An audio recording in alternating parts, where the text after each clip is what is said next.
आणि पाकिस्तानने केलेल्या प्रत्येक हल्ल्याला भारत पुरून उरला।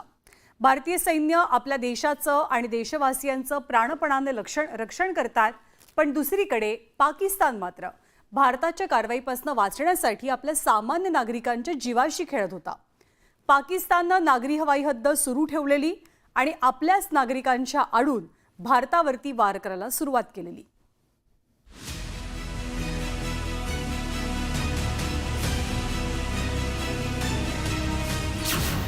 पळपुट्या पाकिस्तानची खोडील वृत्ती, सर्वसामान्य नागरिकांना बनवलं ढाल।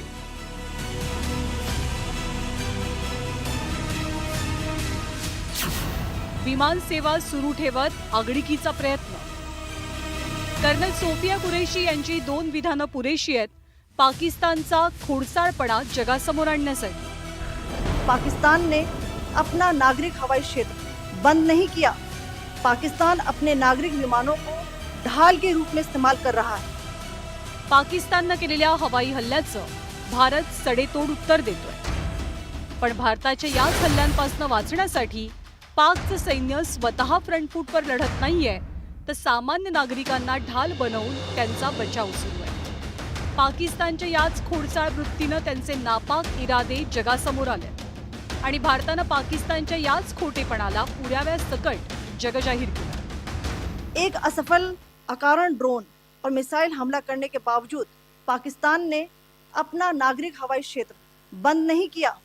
पाकिस्तान अपने नागरिक विमानों को ढाल के रूप में इस्तेमाल कर रहा है, जबकि उसे अच्छी तरह से पता है कि भारत पर उसके हमले से हवाई रक्षा की तीव्र प्रतिक्रिया होगी।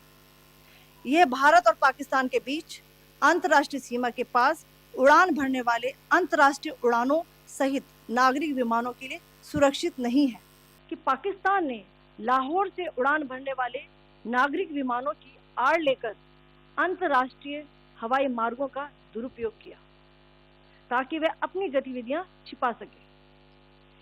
ऐसी चालों ने भारतीय वायु प्रतिरक्षा तंत्र को नागरिक सुरक्षा सुनिश्चित करते हुए अत्यधिक संयम के साथ कार्य करने के लिए विवश किया। कर्नल सोफिया यांनी सादर केलेल्या पुराव्यांमुळे पाकची क्रूरता समोर आली आहे। भारताच्या हवाई हल्ल्यांपासून वाचण्यासाठी पाकिस्तान इतका खालच्या थराला पोहोचलाय की तो आपल्या सामान्य नागरिकांचा जीवही धोक्यात घालायला मागे पुढे बघत नाहीये। पाकनं अजूनही आंतरराष्ट्रीय सीमेजवळ नागरी विमानांची उड्डाणं सुरू ठेवल्यानं त्यांचे नापाक इरादे समोर आले। त्यामध्ये जेव्हा आपण ह्या ड्रोन्सवर हल्ला केला असता आणि त्यातून जर का त्यांच्या सिव्हिलियन्सना कुठल्याही प्रकारचा धोका झाला असता तर ते कोलॅटरल डॅमेज झालं असतं। त्यांच्या जे निष्पाप नागरिक आहेत त्यांनाही यातून धोका होऊ शकला असता। त्या कारणाने आपण आपल्याला आपल्यात लिमिटेशन निर्माण झालं त्या ड्रोनवरती अटॅक करण्यासाठी।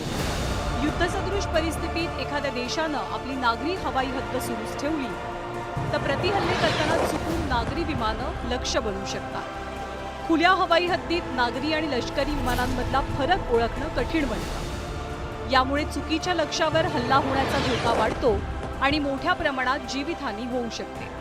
अशा परिस्थितीत नागरी हानी टाळण्यासाठी प्रतिहल्ला करताना सावधानता बाळगावी लागते, ज्यामुळे प्रतिहल्ल्याची गती आणि अचूकता कमी होते। शत्रू देश नागरी विमानांचा ढाल म्हणून जाणीवपूर्वक वापर करू शकतो, ज्यामुळे प्रतिहल्ला करणाऱ्या देशाला एक प्रकारे कोंडीत पकडता येतं। त्यांनी हा जो काही भ्याड प्रकार दाखवलेला आहे की स्वतःच्याच नागरिकांचा एक ह्युमन शिल्ड म्हणून वापरणं, जाणून बुजून त्याच वेळेस त्यांच्या फ्लाईट्स ऑपरेट करणं आणि तेव्हा हल्ला करणं, हे कुठल्याच देशाला एका पॉलिटिकल सिस्टमला हे अजिबात शोभा देत नाही।